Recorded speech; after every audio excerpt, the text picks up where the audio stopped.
Olá, pessoal. Hoje eu queria falar sobre uma coisa que anda me incomodando muito.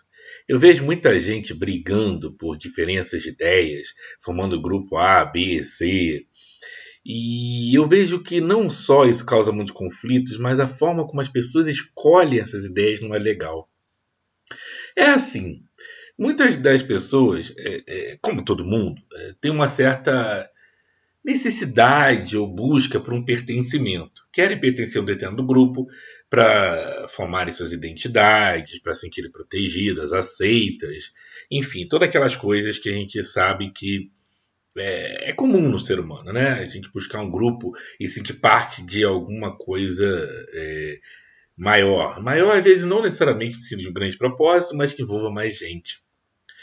E aí as pessoas começam a buscar isso também na hora de pensar, de formular suas próprias ideias, de escolher aquilo no qual acredita.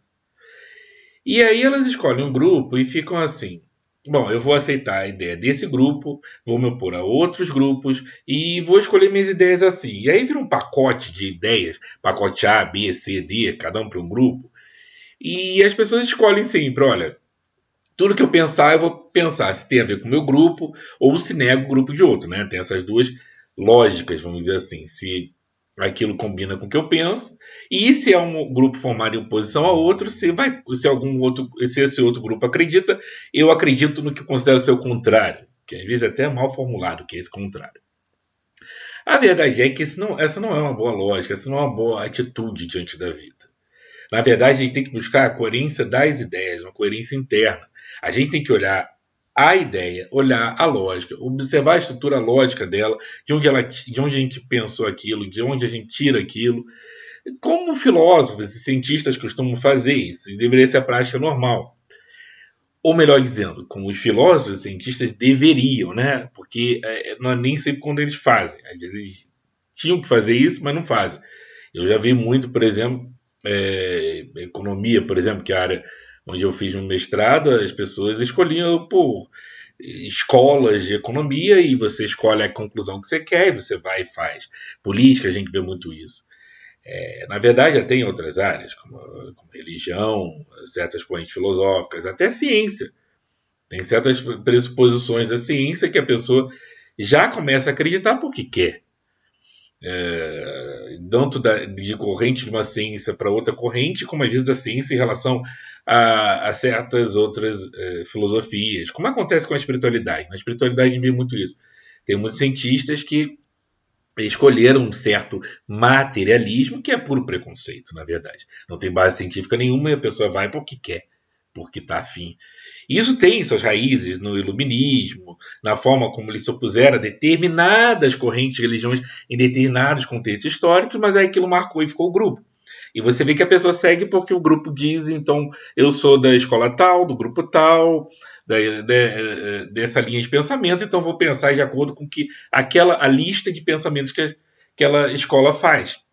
E é engraçado que às vezes a gente segue a coerência lógica da ideia e acaba chegando a conclusões um pouco diferentes, mas às vezes pega um pouquinho de uma com outra linha de pensamento, aí você concorda um ponto com uma, com outra, e aí as pessoas que seguem essa loja de grupo vão falar: você não tem coerência, você não sabe o que você quer, você não sabe a que grupo você pertence, né? Em política você ganha até certos termos horrendos que não querem dizer nada, é uma tremenda besteira, como aquela história do isentão, ou do centro, ou sei lá o que o pessoal inventa para isso. Mas eu também já vi isso em filosofia, ciência. Já me falaram isso até na academia, quando eu estava estudando economia. Ah, não, você não pode pegar um pouquinho de cada uma, porque isso é falta de coerência. Você fala, mas onde que uma frase contradiz a outra? Não tinha.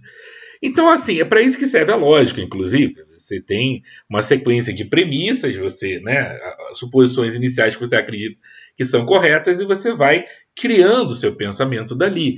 E à medida que você vai fazendo isso e você vai criando esses pensamentos, você vai vendo o que realmente faz sentido e o que não faz. Às vezes você tem uma determinada coisa que contradiz a outra e aí aquilo dali fica inconsistente, aquilo está mal definido, esse conceito não está muito claro. Mas nota que aí o foco é a ideia. Não é o grupo que formulou aquela ideia. Eu não quero saber que grupo fez ou não fez.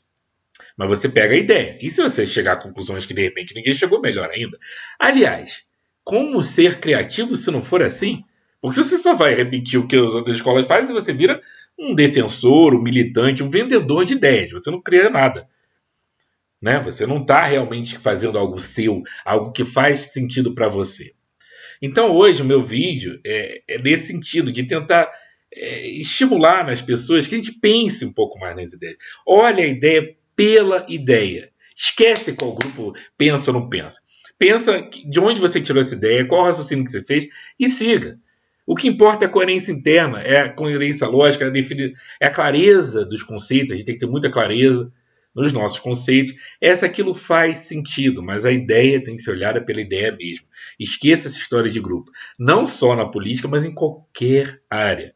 Mas principalmente na política, porque sinceramente na política está enchendo o saco. Você tem 3, 4, 5 grupos.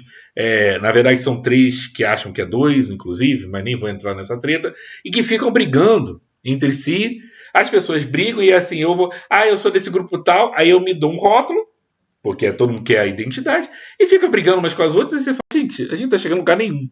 A gente não está pensando em como criar uma sociedade melhor, quais são as propostas, o que cada um pensa, nada. Então, assim, como eu falei, especialmente nessa área de política que está terrível, mas eu diria que em tudo, em tudo. Porque se a gente não for assim, a gente não tem nossa independência de pensamento, a gente não vai ser verdadeiramente livre, porque a liberdade começa na nossa mente. E não sendo verdadeiramente livre, a gente não vai poder ser inovador, criativo e principalmente a gente não vai poder ser a gente mesmo. Por isso, esse é o meu, como diria, conselho do dia, tá bom? É isso, gente, e até a próxima.